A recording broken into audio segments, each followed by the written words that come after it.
সমস্যার সমাধানের লক্ষ্যে।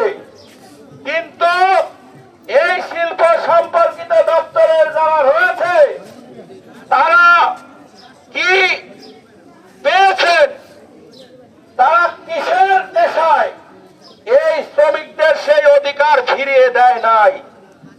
আমাদের প্রশ্ন, সরকার আপনাদেরকে বেতন দিয়ে রেখেছে, কারখানা যতগুলো রয়েছে বাংলাদেশে এই কারখানা মনিটরিং করার জন্য, কিন্তু এই কলকারখানা অধিদপ্তরের যারা রয়েছে, শ্রম মন্ত্রণালয়ের অধীনে যারা রয়েছে, তারা আজ পর্যন্ত এই কারখানার ব্যাপারে কোনো ব্যবস্থা গ্রহণ করেন নাই।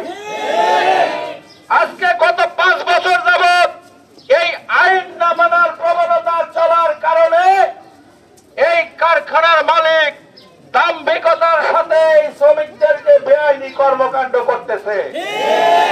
আজকে যদি তারা সরকারের যে সকল শিল্প সম্পর্কিত দপ্তর রয়েছে তারা যদি এই কারখানাকে সেই শ্রম আইনের যে সকল ধারাগুলো তিনি মানেন না, যেগুলো শ্রমিকদের অধিকার হরণ হচ্ছে, সেই বিষয়ে যদি ব্যবস্থা গ্রহণ করত, তাহলে ঈদের আগে এই কারখানা আর বন্ধ করতে পারত না।